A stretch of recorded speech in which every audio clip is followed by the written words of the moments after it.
은혜로운 새벽에 오신 여러분을 주님의 이름으로 환영합니다. 이 아침에도 하늘로부터 임하는 크신 은혜와 축복들이 우리의 삶 가운데 가득하기를 원합니다. 바람이 차갑습니다. 건강하십시오. 우리는 지금 전도서를 묵상하고 있습니다. 한 해를 마감하는 연말이 되었습니다. 연말에 전도서를 묵상하는데 이는 참 말씀을 통해서 인생을 다시 돌아보게 하는 특별한 의미가 있는 것 같습니다.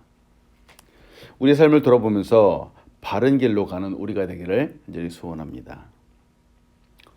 여러분, 모든 성경 66권의 이 모든 성경을 골고루 잘 보아야 되겠습니다만 이 전도서는 사실 우리가 그렇게 즐겨보는 성경은 아닙니다. 그러나 이 말씀 속에는 인생의 참 의미를 생각하게 하는 놀라운 지혜가 담겨 있습니다. 이 전도서를 한국어로 보면은 그 뜻을 볼 때는 진리를 전하는 책이라고 하는 의미를 갖고 있습니다. 그런데 이 전도서라고 하는 이 명칭은 히브리어로 코헬레트라고 불리고 있고요. 그 뜻은 공적인 권위를 갖고 있는 사람이 회중에게 말하는 사람이다라고 하는 그런 뜻을 갖고 있습니다. 이 사람은 설교자이기도 하고 또 진리를 전한다라고 해서 전도자라고 불리기도 하는 사람입니다. 또한 이 전도서는 구약의 헬라어 성경인 70인역이 있는데 70인역에서는 이 전도서를 에클레시아스테스라고 이렇게 부릅니다. 이렇게 번역을 하였는데 영어 제목의 그 기원이 되었습니다. 이 단어는 회중 혹은 교회라고 하는 그 의미를 또한 포함하고 있습니다. 전도서는 솔로몬 왕이 쓴 것이라고 이렇게 받아들여지고 있죠. 이는 전도서 1장 1절 때문에 그렇습니다. 다윗의 아들 예루살렘 왕 전도자의 말씀이라 이렇게 말하고 있습니다. 근데 사실은 이 전도서 안에 정확히 솔로몬이라고 하는 이름은 나오지 않습니다. 전도서는 길지 않은 12장의 성경으로 구성되어 있는데 이 전도서의 곳곳은 이 비관적인 느낌의 어조가 많이 등장을 합니다. 그렇죠. 이는 솔로몬이 노년에 모든 것을 다 누려보고 또 경험도 해보고 살아보고 난 후에 그 자신의 경험과 또 영적인 상태와 일치하고 있다라고 보게 됩니다. 무슨 말일까? 솔로몬이 그 부귀영화가 있었는데 이 부귀영화가 기울어지기 시작한 때, 즉 통치 말년에 대략 BC 935년 정도에 쓰여졌다라고 하죠. 이는 솔로몬이 통치했던 모두 40년 중에서 그 말년, 내려오기 한 4년 전쯤에 쓰여진 기록이라고 보고 있습니다. 이 전도서의 내용을 간단하게 보자면은 전도서는 이 땅 위에서 살아가는 인간이라면 누구도 피할 수 없는 그 인간의 허무함, 바로 이 허무함을 논하는 책입니다. 아울러서 이 인생의 허물을 논함과 동시에 또 극복한다. 어떻게 하면 좀 잘 볼 수 있을까라는 것도 역시 묘사하고 있는 책이기도 합니다. 전도서는 크게 세 가지의 기본 요지를 중심으로 해서 이렇게 구성이 되어 있는데요. 그 첫 번째는 저자 자신이 인생의 모든 것을 다 경험해 보았습니다. 최고의 권력도 누려보고 최고의 부도 누려보고 또 최고의 지혜도 누려보았지만 그럼에도 인생의 종국은 즉 허무할 수밖에 없다라고 하는 이 비극을 말합니다. 또 두 번째는 때문에 이것을 바라보는 그 기준인데 바로 태양을 기준으로 해서 그 해 아래와 그 태양의 위를 또 구분하고 있습니다. 즉 해 아래의 모든 인생은 온갖 고생과 고난을 다 겪지만 그마저도 짧은 인생이다라고 이런 비관적으로 말하죠. 그러나 해 위에 하나님이 계시는데 이 하나님은 지존자이시다, 절대자이시다, 인생을 주관하시는 분이다라고 하는 사실을 또한 여기서 말해주고 있습니다. 또 세 번째는 해 아래 차원과 해 위의 차원을 비교하고 있습니다. 인생을 깨달은 사람이 어떻게 살아야 하는가라는 것을 보여주고 있죠. 즉 주어진 이 현실에 만족하고 자족하며 사는 것이 있고, 또 이와 함께 희락과 즐거움을 누리는 삶, 이것이 바로 최선의 삶이다라고 이렇게 강조하고 있습니다. 우리 전도서 한번 다 보았죠. 아마 여러분 전도서 한두 번씩 다 읽어보았을 겁니다. 저도 전도서를 보면서 가장 먼저 눈에 들어왔던 단어가 바로 헛되다라고 하는 단어입니다. 과거에 그래도 제가 조금 젊었을 때, 아직 힘이 있을 때 무엇인가 도전하고 노력하면 무엇이든지 다 이룰 수 있을 것 같다라고 하는 인간적인 그런 생각을 갖고 있을 때는 이 헛되다라고 하는 이 말이 도대체 무슨 말인지 저희 마음속에 들어오지 않았습니다. 이해할 수 없었죠. 근데 지금 뭐 아직도 젊지만 그래도 좀 힘도 그때보다 좀 빠지고, 또 인생도 조금 살아보고 경험해보고, 또 더군다나 이제 막중한 책임도 갖다 보니까 이제는 이 헛되다라고 하는 이 단어가 저의 가슴 속으로 들어오기 시작을 했습니다. 세월이 흐르죠. 세월이 흐르면서 우리 사람들은 나이를 먹습니다. 나이가 들어가면서 그래도 참 감사한 것은 이 시간이 스승이 되어주는 것 같습니다. 시간이 스승이 되어서 인생을 더 깊이 깨닫게 해준다라고 하는 것이죠.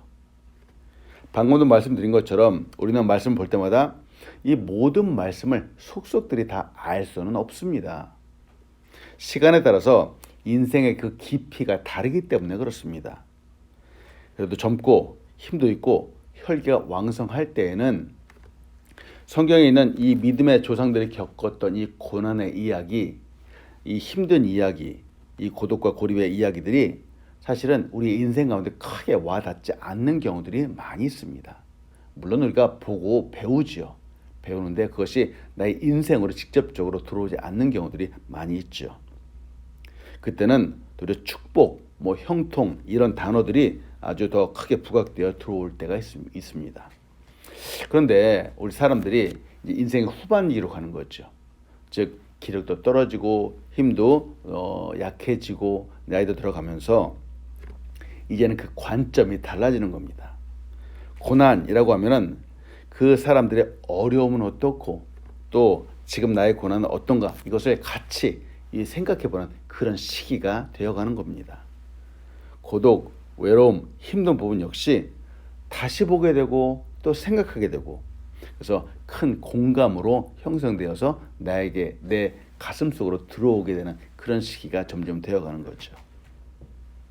그래서 성경, 이 하나님 말씀은 우리가 평생에 걸쳐서 보아야 됩니다. 인생의 스테이지에 따라서 그때그때 나에게 주시는 그 말씀이 다르고 또 감동도 다르기 때문에 그렇습니다. 지금 전도서에서도 솔로몬이 인생의 후반부, 즉 왕좌에서 내려오는 날이 얼마 남지 않은 때에 자신의 삶을 돌아보고 또 인생을 돌아보는 깊은 성찰을 바로 담고 있습니다. 오늘 이 본문 말씀을 통해서 여러분과 나누고 싶은 첫 번째가 있습니다. 그것은 말씀의 안목, 말씀의 관점으로 세상을 보는 것이 지혜이다라는 것이죠. 말씀의 관점으로 세상을 바라보는 것이 지혜이다. 그렇습니다. 이 땅에 사는 모든 사람들은 각자 자신만의 관점으로 세상을 봅니다. 누구는 그래서 부정적인 관점으로 세상을 보죠. 그래서 모든 것이 잘못되었다, 틀렸다 하면서 이상하게도 잘못된 것만을 꼬집어서 보는 사람들이 있습니다. 이것이 바로 부정적인 관점이죠. 잘못된 것만을 보는 안목으로 보는 겁니다. 이것이 하나의 나쁜 습관으로 자리 잡은 그런 사람들이 있습니다. 근데 이와 반대로 긍정적인 관점으로 보는 사람들이 있습니다. 어려운 가운데도 희망을 찾고 조금 실수해도 괜찮다고 격려주고 힘을 북돋아주는 그런 사람들도 있습니다. 긍정적인 사람의 눈에는 남들에게는 보이지 않는 특별한 길이 보입니다. 절망 가운데서도 웃을 수 있고, 또 이런 사람들은 남들은 너무 힘들어하지만 에너지가 넘치는 그런 사람이기도 합니다. 과거에 보면서 저에게 큰 도전을 줬던 책이 있습니다. 시각장애인으로 미국에 와서 장관까지 하셨던 한국분, 바로 강영호 박사님의 책이 있었습니다. 이 강영호 박사님이라는 이분은 어린 시절 축구공을 맞아서 그만 실명, 눈에 앞이 안 보이게 되었습니다. 평생을 앞을 보지 못하고 지낼 수밖에 없게 되었죠. 그런 장애 가운데서도 근데 이분은 이상하게 소망을 추구했고요. 또 희망을 노래하면서 남들이 하지 못한 놀라운 일들을 이루기까지 했습니다. 그분이 책에서 이렇게 도전을 합니다. 하나님은 내 눈을 어둡게 하심으로 세상을 밝게 비추는 삶을 살게 하셨다. 나는 보지 못하나 세상이 보지 못하는 것을 볼 수 있고, 나의 장애는 불편함일 뿐 결코 저주와 고통이 아니었다. 그것은 축복 그 자체였다. 라고 말합니다. 강영호 박사님의 책 내 눈에는 희망만 보였다라고 하는 책의 일부분을 말씀드렸습니다. 이분은 앞이 보이지 않았죠. 앞이 보이지 않았기 때문에 사실은 얼마든지 이 세상을 비관적으로 살 수 있었습니다. 보이지 않았기 때문에 그렇죠. 부정적으로 이렇게 살아갈 수 있었습니다. 그런데 이 강영호 박사님은 도리어 희망만 보았다라고 긍정을 선포했습니다. 세상에 많은 사람들이 오히려 두 눈으로 밝게 보는데도 말이죠. 이상하게 부정적이고 죄악적이고 추악적인 것들만 보는 사람들이 있습니다. 오늘 전도서의 저자 역시 인생을 살고 보니까 인생이 그리 아름답지만은 않다라고 말을 하기도 합니다. 그러나 동시에 하나님의 역사심도 있다라고 또 강조하기도 하죠. 오늘 본 말씀 전도서 1장 12절로 13절을 다시 한번 봅니다. 나 전도자는 예루살렘에서 이스라엘 왕이 되어 마음을 다하며 지혜를 써서 하늘 아래에서 행하는 모든 일을 연구하며 살핀즉 이는 괴로운 것이니 하나님이 인생들에게 주사 수고하게 하신 것이라. 이렇게 말합니다. 여러분, 솔로몬은 이 세상에서 가장 지혜로운 사람이라고 불립니다. 하나님께서 솔로몬에게 놀라운 지혜를 주셨습니다. 그런 그가 오늘 이 말씀에서 말하는 것은 마음을 다하여 또 지혜를 사용해서 세상에 이루어지는 이 모든 일들을 살펴보았다는 겁니다. 솔로몬은 왜 세상을 이렇게 살펴보려 하였을까요? 즉 세상을 보다 정확하게 이해하고 싶었기 때문에 그렇습니다. 세상을 이해하고 분명히 보아서 결국은 이 삶의 진정한 의미가 무엇인지 발견하기 원했기 때문에 그렇습니다. 삶의 의미를 발견한다는 것, 세상의 많은 철학자들도 바로 이 주제를 놓고 평생을 씨름하면서 살았습니다. 오늘 최고의 지혜자 솔로몬 역시 이 주제, 삶의 의미라고 하는 이 주제를 놓고 보았다라고 하는 것이 사실은 좀 특별하다라는 겁니다. 왜냐하면 여러분 보십시오. 솔로몬의 이 외형적인 모습을 한번 보십시오. 금방도 말씀드렸다시피 솔로몬은 세상의 최고의 부자입니다. 당시에. 그리고 최고의 지혜자이죠. 최고의 권력가입니다.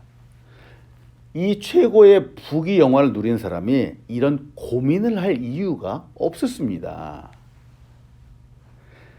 힘과 권력, 부를 소유한 사람, 솔로몬과 같은 사람은 없었죠. 그는 사실은 이것이 있는 이 상태에서 평생을 놀고 먹어도 뭐라고 할 사람이 그에게 없었습니다. 그랬던 그가 즉 하지 않아도 되는 사람이 하나님께서 인생에 주신 이 섭리를 깨달으려고 노력을 했고 동시에 세상의 흐름도 보려고 노력을 했다라고 하는 겁니다. 인생의 삶이 과연 어떤가 이것을 고민했다라고 하는 것이죠.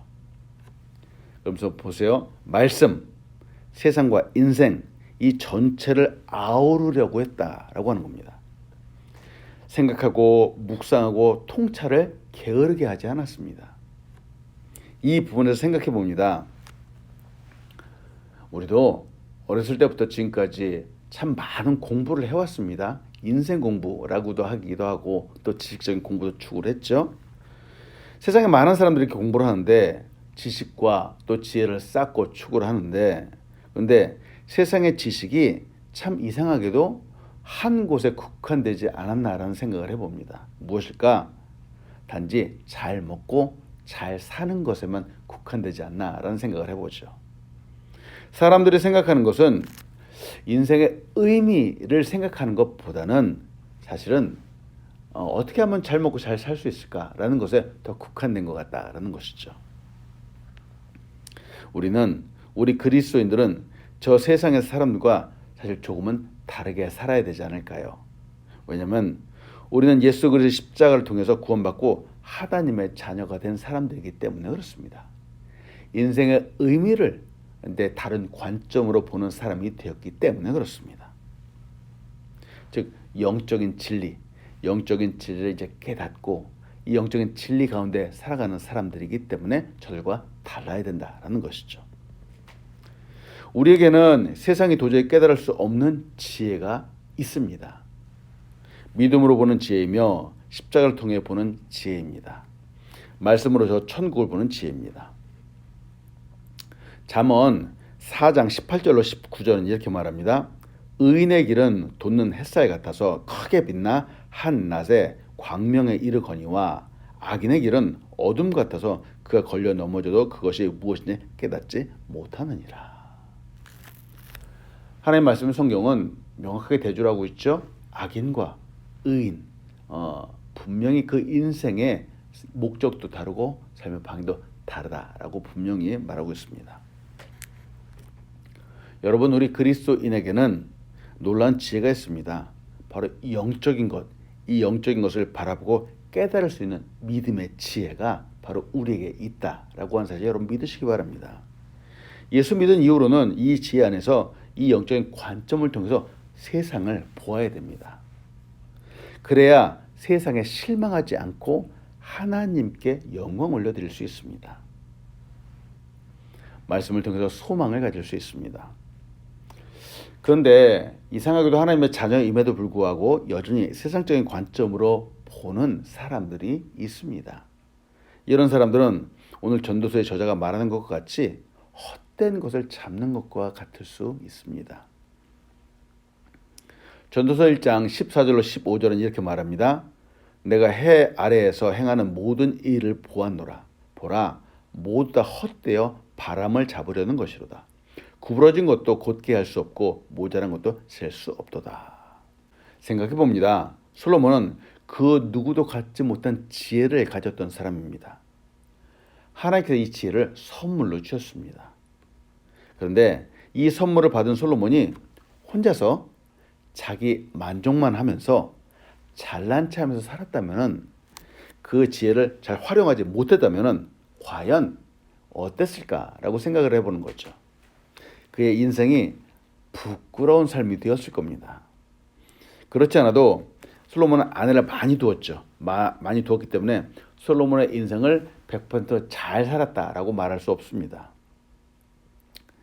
마찬가지로 여러분, 우리에게도 말씀이 주어졌습니다. 우리에게도 또 믿음이 주어졌습니다. 우리도 이제는 믿음의 관점으로 세상을 바라보아야 되겠습니다. 이때 하나님께서 영광 받으시고 우리의 삶을 잘 살았다라고 말할 수 있습니다. 때문에 여러분 도전합니다. 하루는 24시간입니다. 1분, 1초 이 모든 시간들 우리의 삶을 이제 믿음의 관점으로 하나님께서 주신 이 영적인 관점으로 말씀을 통해 의미를 부여하는 이 관점으로 우리의 인생을 바라보자라고 하는 겁니다. 이런 믿음의 관점으로 우리의 인생을 다시 한번 본다면 우리의 인생 가운데는 사실 놀라운 은혜와 역사, 축복들이 넘쳐난다라고 하는 것이죠. 물론 힘든 부분이 있을 겁니다. 힘든 부분이 있는 가운데서도 나중에 받게 될 더 놀라운 축복이 우리에게 있다는 사실을 믿으시기 바랍니다. 때문에 오늘도 믿음의 눈으로 우리의 인생을 바라보면서 승리하는 우리 한 사람 한 사람 되길 간절히 소원합니다. 아멘. 두 번째로 같이 보고 싶은 것은 세상이 아닌 하나님을 자랑하는 우리가 되어야 되겠습니다. 세상이 아닌 하나님을 자랑하는 우리. 믿음의 눈으로 보는 사람은 자랑할 것이 오직 하나님이어야만 됩니다. 그렇겠죠. 세상의 부귀, 영화는 풀과 같이 지나갑니다. 세상에서는 물론 그런 것들이 자랑일 수 있겠습니다만 저 천국에서는 결코 자랑거리가 될 수 없습니다. 우리가 자랑하고 우리가 소중히 여기고 우리가 아껴야 하는 분은 오직 하나님이십니다. 오늘 본 말씀 전도서 1장 16절은 이렇게 말합니다. 내가 내 마음속으로 말하여 이르기를 보라. 내가 크게 되고 지혜를 더 많이 얻었으므로 나보다 먼저 예루살렘에 있던 모든 사람들보다 낫다 하였나니 내 마음이 지혜와 지식을 많이 만나 보았음이로다. 솔로몬은 하나님의 지혜를 갖고 있으면서도 또한 세상의 지혜와 지식을 많이 만나보았다라고 지금 이 시간 고백을 하고 있습니다. 그리고 이 세상의 많은 사람을 만나면서 더 크게 되고 더 지혜를 많이 얻었다라고도 말하고 있죠. 이는 솔로몬이 세상의 많은 지식과 지혜에 대하여 다 섭렵하였다라는 것을 의미하기도 합니다. 자, 이렇게 말하는데 이 16절에서 조금 이상한 부분이 있습니다. 16절 중간을 보면은 나보다 먼저 예루살렘에 있던 모든 사람들보다 낫다 하였나니 라고 하는 이런 구절이 있습니다. 나보다 먼저 예루살렘에 있던 모든 사람들보다 낫다 하였다. 즉 이 말은 내가 주변 사람들보다도 이전에 어떤 왕보다도 내가 뛰어나다라고 하는 이런 뜻입니다. 조금 이상하지 않는지요? 이 부분을 얼핏 보면은 그냥 자기 자랑, 잘난 체 하는 것 같아 보입니다만 사실은 그렇지 않습니다. 이 부분은 무슨 뜻이냐? 그런 지혜의 한계와 그것이 진 허무함을 이제는 볼 수 있다라고 하는 겁니다. 세상의 지혜, 세상의 이런 지식들이 많이 다 섭렵을 했는데 섭렵한 이유는 그것의 종국은 크게 좌지우지될 것이 아니고 결국은 허무한 것이다 라는 것을 보여주기 위함이라는 것이죠. 솔로몬은 그 어느 누구보다 뛰어난 지혜를 가졌던 사람입니다.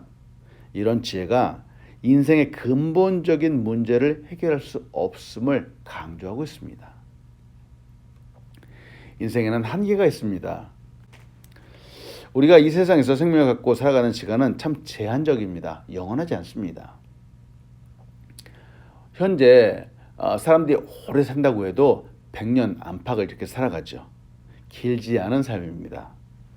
그 중에서도 성장하고 또 배워야 하고 또 기력이 쇠하기도 합니다.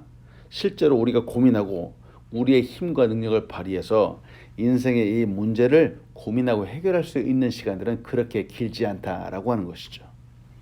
즉 우리는 우리의 인생을 돌아보면은 우리 스스로 자랑할 만한 것들이 그렇게 많지 않습니다. 우리 인생에서 무엇을 갖고 이루고 남긴다라는 것이 사실 그렇게 큰 의미가 없다라고 볼 수 있습니다. 오늘 본 말씀 전도서 1장 17절로 18절은 이렇게 말하죠.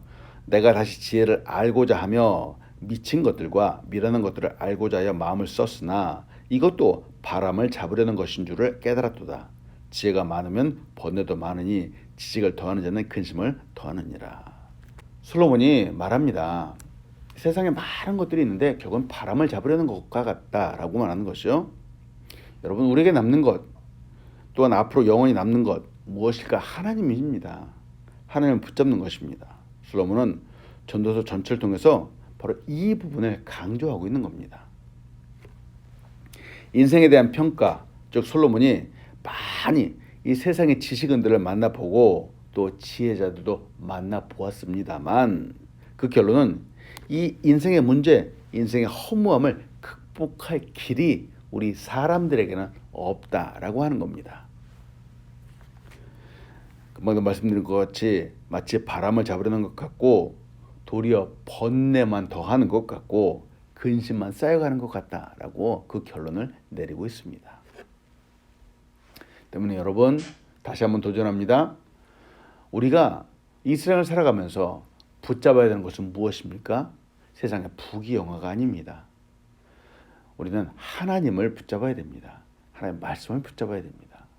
때문에 여러분, 믿음을 갖고 하나님을 알고 하나님을 섬기고 살아간다는 우리의 지금의 삶이 얼마나 큰 축복인지 우리는 다시 한번 보아야 되겠습니다. 말씀 마칩니다. 때문에 오늘도 하나님을 추구하십시오. 하나님께서 내게 주신 이 말씀을 사랑하십시오. 우리의 생각, 우리의 삶을 말씀으로, 믿음의 관점으로 보십시오. 리차드 로어라고 하는 분이 이렇게 말했습니다. 지식을 많이 쌓는 것이 아니라 지식의 근원인 하나님을 아는 것이 공부의 궁극적인 목표이다 라고 말합니다. 세상에 지식을 많이 쌓는 그것이 사실은 그렇게 크게 도움이 되지 않는다라고 하는 것이죠. 공부하는 목적이 무엇일까? 하나님을 알아가는 것입니다. 오늘도 하나님을 알아감으로 인생의 바른 길을 찾고 또 답을 알아가는 그 지혜로운 삶이 우리의 삶 가운데 가득하기를 간절히 소원합니다. 아멘.